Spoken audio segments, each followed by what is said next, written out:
Today I'm going to be cutting this tongue down to size, down to about this mark here, because this is going on the lock side of the door and I don't want it going all the way through the stile which goes up and down. So I'm going to clamp it down with a C-clamp and onto the bench, and I've got a bit of waste here and that will clamp down nice and tight to stop the thing moving as I saw. Talking about saws, this one's made out of a couple of old chair legs, and the blade which we found on sale at B&Q for 50p, and this is my son's design of a two-handled saw. Better to use two hands on it. It does work okay. This is a junior hacksaw. You might be tempted to buy a 199 version. The blades are harder to change.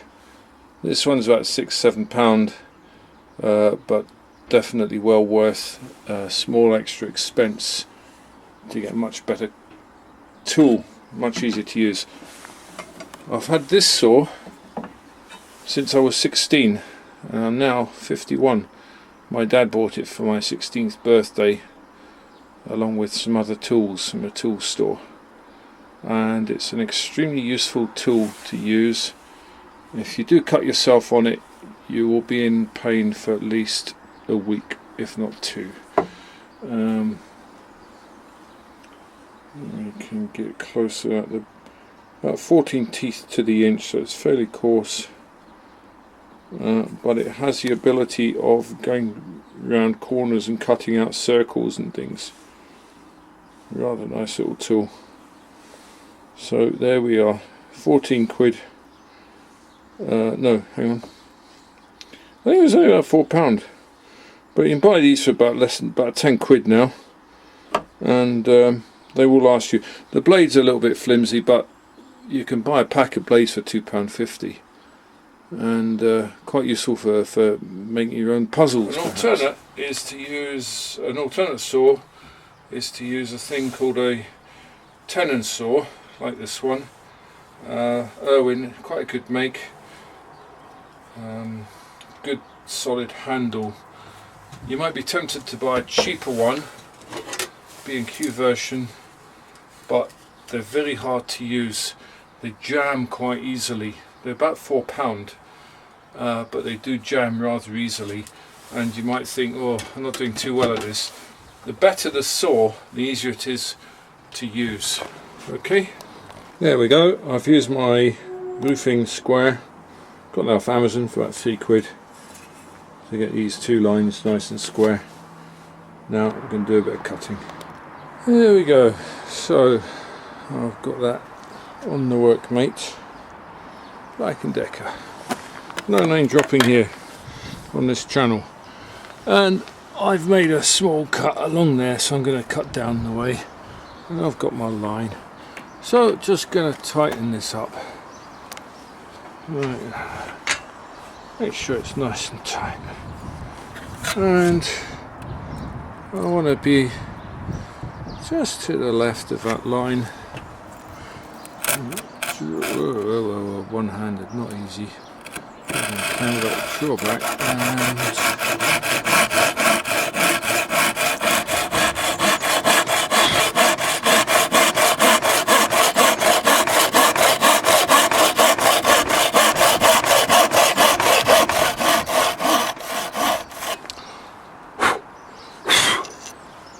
a little bit to go there.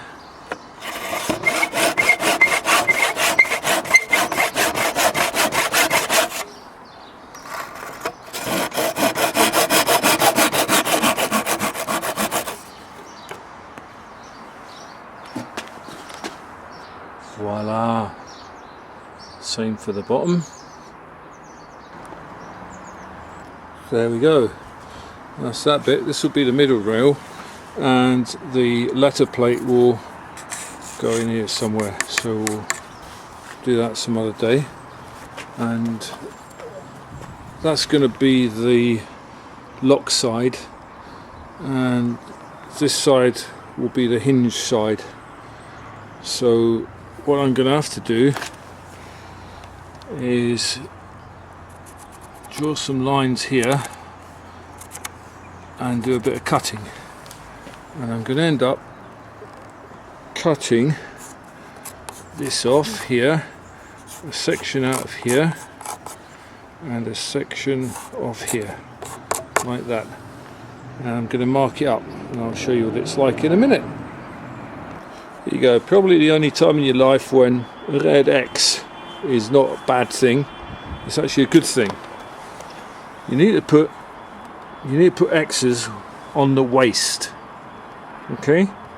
So this bit here will be kept, this bit here is to be cut away, keep, cut away.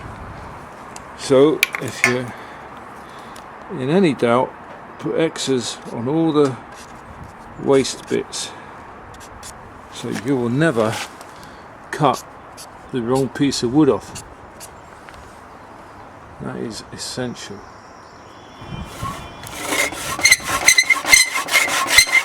Oh dear, that's not very good.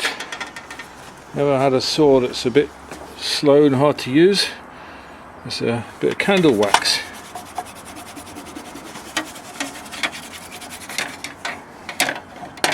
Candle wax.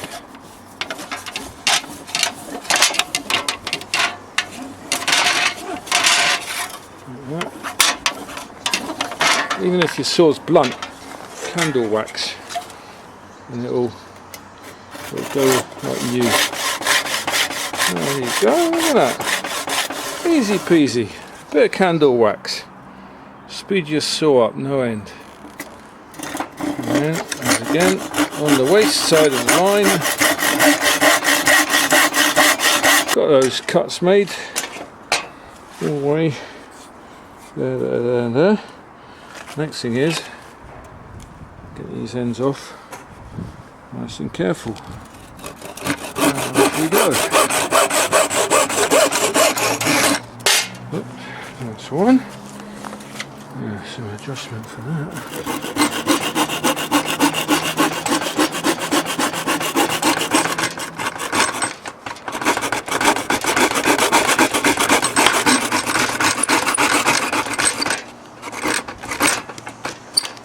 Oh, sorry, shaky camera work. Oh dear, what do we do about the middle one?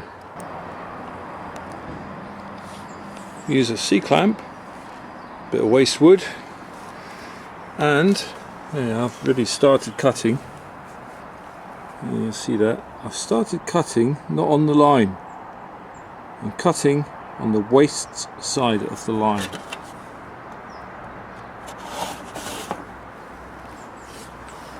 Why am I doing this? Well,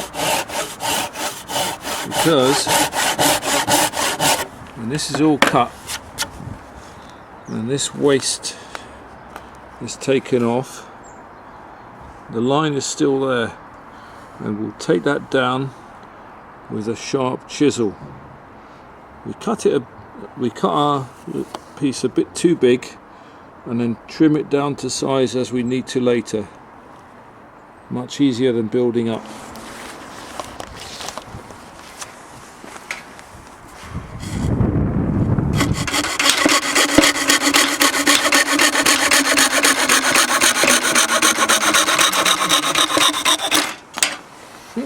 Voila!